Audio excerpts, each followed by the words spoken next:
Selamat pagi kawan-kawan cinta koi dimanapun kawan-kawan berada. Hari ini kita stay at home aja, jadi nggak kemana-mana karena kita tahu bersama ya, penyebaran COVID-19 sudah lumayan masif dan semua instruksi salah satunya adalah stay at home, tetap berada di rumah. Nah tentunya kawan-kawan kadang bingung di rumah itu mau ngapain. Nah untuk koiholik semuanya mungkin ya sekedar berbagi nih, saya hanya ingin bercerita terkait dengan kolam koi saya. Jadi bisa kawan-kawan saksikan sendiri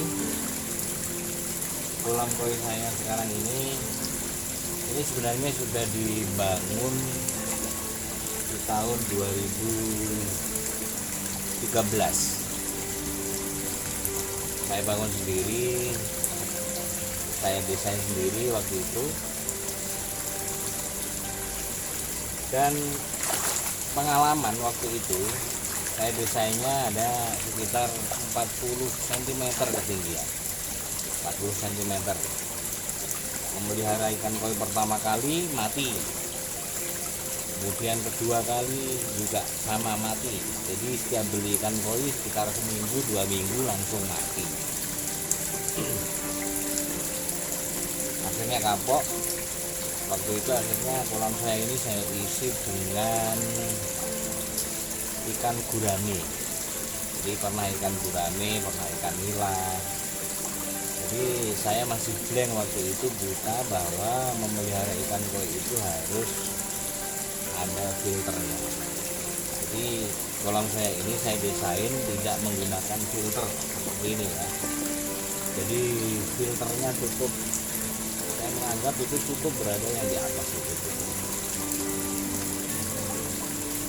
Nah untuk itu memang kawan-kawan sebelum membangun kolam tentunya harus lebih banyak membaca, lebih banyak belajar dari pengalaman-pengalaman beberapa kawan-kawan yang memiliki hobi memelihara ikan koi.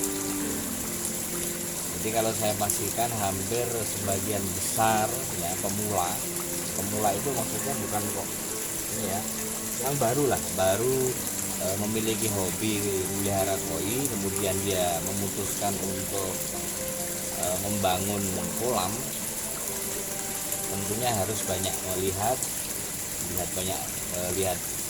ketentuan desainnya seperti apa, kemudian modelnya seperti apa saja yang dibutuhkan dalam merawat ikan koi. Nah ini harus betul-betul dipelajari dahulu. Nah karena sering mati itu, akhirnya saya memutuskan untuk merombak. Nah keputusan merombak ini juga belum lama, sekitar 1 tahun yang lalu lah. Jadi sekitar 1 tahun yang lalu saya banyak membaca. Sekarang kan medianya banyak, media di YouTube, kemudian artikel di beberapa blog dan lain sebagainya, itu menjelaskan secara detail bagaimana tata cara mendesain kolam ikan koi. Selain desainnya juga dijelaskan juga bagaimana caranya membuat filter dalam kolam koi yang baik. Nah di tahun 2018-19 kemarin kemudian saya putuskan untuk merombak dengan apa? Yang pertama adalah memperdalam kolam. Jadi kolam yang semula ini hanya sekitar 40 cm ya, 40 cm ketinggiannya, itu kemudian saya rubah, saya perdalam lagi menjadi 1 meter dengan ya, dengan bentuk tepung. Di tengahnya ada bottom frame ya. Tengah situ ada bottom frame. Nah itu mengerucut ke bawah, kedalamannya sekitar 1 meter, 1,25 meter.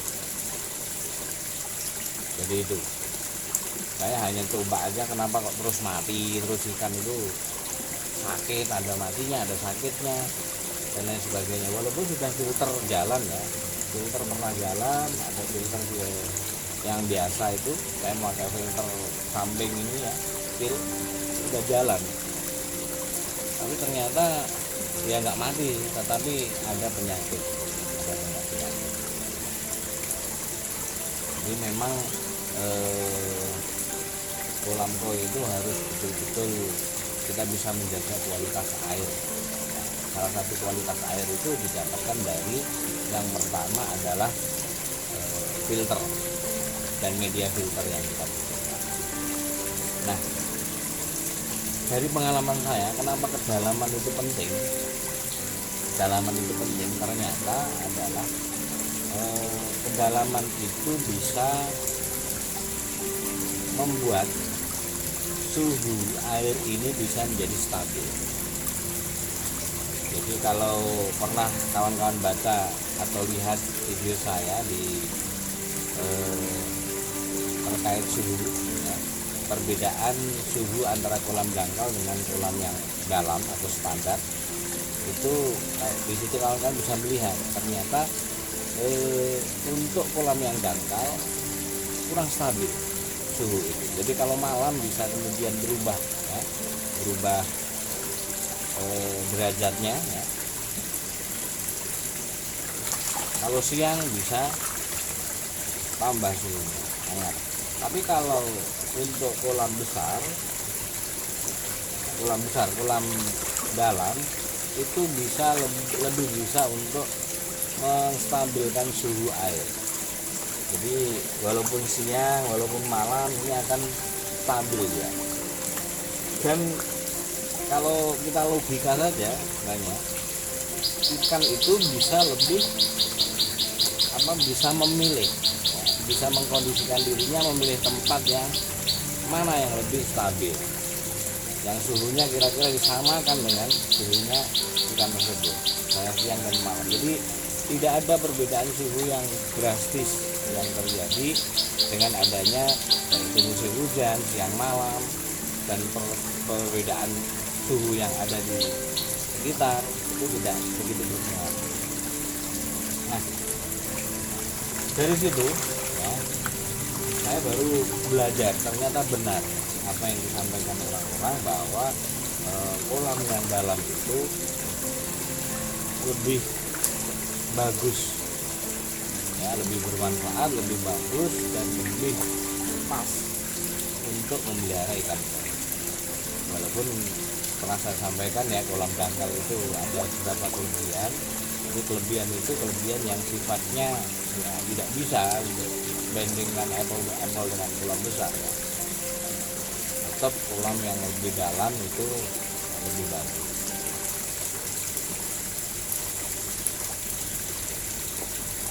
Nah, mulai saya membangun kolam ini, alhamdulillah itu belum pernah ada kematian. Jadi belum pernah ada yang sakit, belum pernah ada yang mati. Ini sudah berjalan sekitar 1 tahun kawan-kawan. Jadi sekitar 1 tahun ini belum pernah ada yang sakit atau mati karena mungkin karena permasalahan kolam ya, karena permasalahan kualitas air. Jadi selama ini stabil, tetapi tidak menutup kemungkinan ya, yang namanya mati itu kan ada banyak cara. Saya kebanyakan melompat. Jadi ikan koi saya yang mati itu rata-rata melompat. Nah, melompatnya itu karena mungkin masih adaptasi kebanyakan. Jadi misalnya ada ikan koi baru yang baru saya karantina, kemudian saya masukkan sini, dia sebenarnya butuh waktu sekitar sehari 2 hari untuk beradaptasi dengan kolam yang ada. Nah, mereka butuh yang namanya adaptasi ya.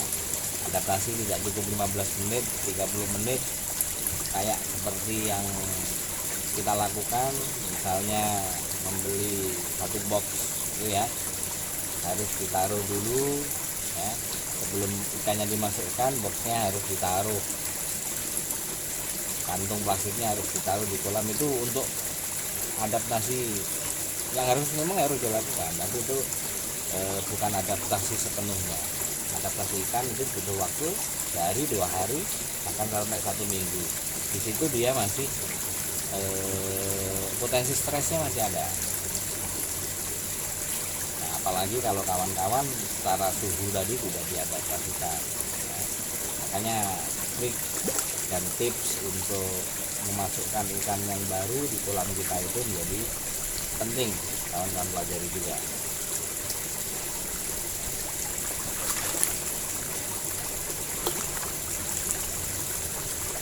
Nah,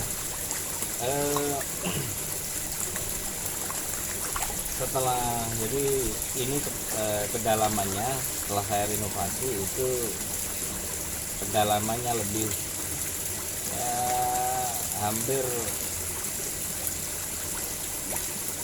70% ya, 70%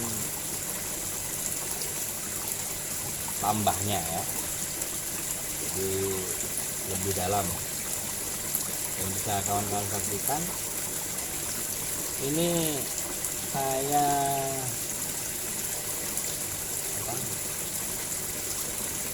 nggak pernah mengurangi volume air ini, nggak pernah,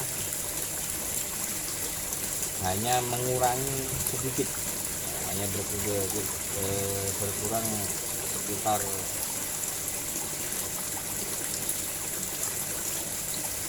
20 ya. Kalau mengurangi itu hanya sekitar 20 cm di permukaan. Jadi misalnya hujan dan lain sebagainya itu perlu sedikit dikurangi. Tapi untuk mengurasnya secara total ini belum pernah saya lakukan. Saya cukup membersihkan chambernya di chamber pertama, chamber kedua. Untuk chamber ketiga biasanya saya biarkan ya, biar tetap karena di situ ada bakteri. Jadi bakterinya biar tetap stabil berada di sana, tidak ikut dibersihkan. Karena bakteri biologis itu untuk mengurai amonia. Ikan yang tentunya harus menggunakan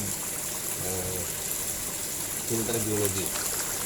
Nah, kawan-kawan bisa saksikan ini ikan-ikan saya ini mulai dari ini macam-macam, mulai dari ada yang kecil ukuran 10 cm, nah sampai saat ini sudah seperti ini, sudah lumayan besar.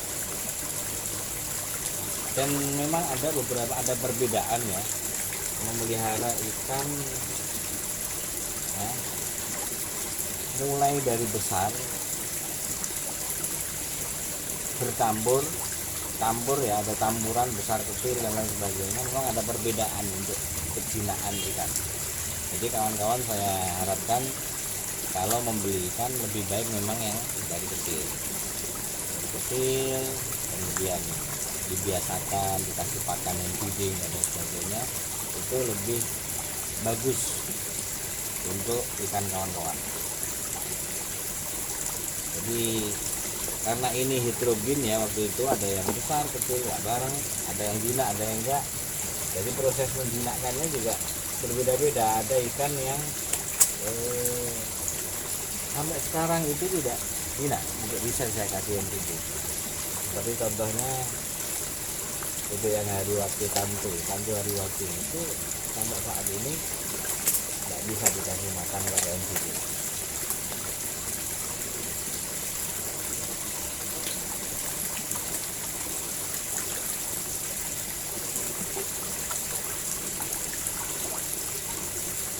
Jadi gitu ya kawan-kawan. Bagi kawan-kawan penghobi ikan koi yang sebelum kolamnya masih dangkal, saya harapkan ya sisihkan beberapa tabungan kita untuk mendalamkan ikan sesuai standar. Walaupun kecil, kolamnya minimal nggak masalah, tapi yang paling penting adalah kedalaman. Jadi kedalaman itu penting untuk menstabilkan suhu dari ikan kita, kolam ikan kita. Jadi suhu airnya itu akan tetap terasa hangat ya. Jadi dan suhu yang stabil itu sangat berpengaruh sekali untuk kesehatan ikan koi. Jadi kalau dulu mungkin sebelum kolam saya dangkal, saya baca juga sebelum kolam saya dalam, saya baca itu sudah sering sebenarnya, tapi seakan-akan nggak percaya. Tapi benar ditambah kedalamannya itu lebih bisa stabil, lebih bisa sehat. Tapi saya sampai saat ini bisa membuktikan ya, dulu 2 minggu 3 minggu pasti mati ikannya. Sekarang alhamdulillah sama sekali, kalau mati karena penyakit, karena sakit belum pernah ya. Cuma kalau lompat pernah ya. Kalau lompat itu pernah 2 kali 3 kali 4 kali malah ya. Karena kalau lompat itu biasanya memang harus dicek dulu, tapi kalau saya perhatikan lompatnya ikan koi saya itu karena adaptasi. Jadi koi baru saya masukkan, kemudian setelah sorenya gitu ternyata dia lompat, atau tidak sorenya 2 hari kemudian ternyata masih ada yang lompat. Dan itu sebenarnya bisa diatasi dengan jaring. Jadi kawan-kawan bisa memiliki jaring. Jadi itu kawan-kawan pengalaman saya bagaimana merenovasi di kolam. Renovasinya adalah yang pertama adalah di kedalaman, yang kedua adalah di media filter. Jadi sistem chamber itu menjadi penting. 2 hal ini menjadi prasyarat utama agar ikan koi kita sehat. Jadi kita bisa memelihara ikan koi mulai dari kecil sampai besar. Jadi kan sayang, misalnya kawan-kawan punya hobi, ternyata beli koi yang kecil tapi bagus ya, coraknya bagus, warnanya bagus, bentuknya juga bagus, dari kecil belinya, walaupun kecil koi itu mahal ya, walaupun kecil tapi koi yang berkualitas baik untuk kontes dan lain sebagainya itu mahal. Jangan sampai kawan-kawan membeli ikan yang sudah mahal, pengennya mulai kecil biar jinaknya sejak kecil, tapi ternyata belum sampai dia jadi besar ternyata sudah koi atau mati, penyakit, kena penyakit dan lain sebagainya. Maka lebih baik jadi mungkin ya, kita perbaiki kolam kita. Jadi sekali memperbaiki, maksimalkan apa-apa saja yang harus dipenuhi untuk membuat kolam yang standar. Sekarang banyak ya, banyak para youtuber yang sudah membagikan pengalaman mereka terkait membuat ikan kolam. Kawan-kawan cek itu, kawan-kawan pelajari, dan kawan-kawan aplikasikan. Desainnya terserah jenengan, kemudian apapun terserah jenengan, tapi ada prasyarat minimal yang harus dibuat untuk membuat dan membangun kolam koi. Oke, demikian, semoga bermanfaat kawan-kawan ya. Tetap keep stay at home. Kalau kita nggak bisa berdonasi apapun, stay at home itu adalah donasi yang terbaik di saat mewabahnya COVID-19. Demikian, assalamualaikum warahmatullahi wabarakatuh.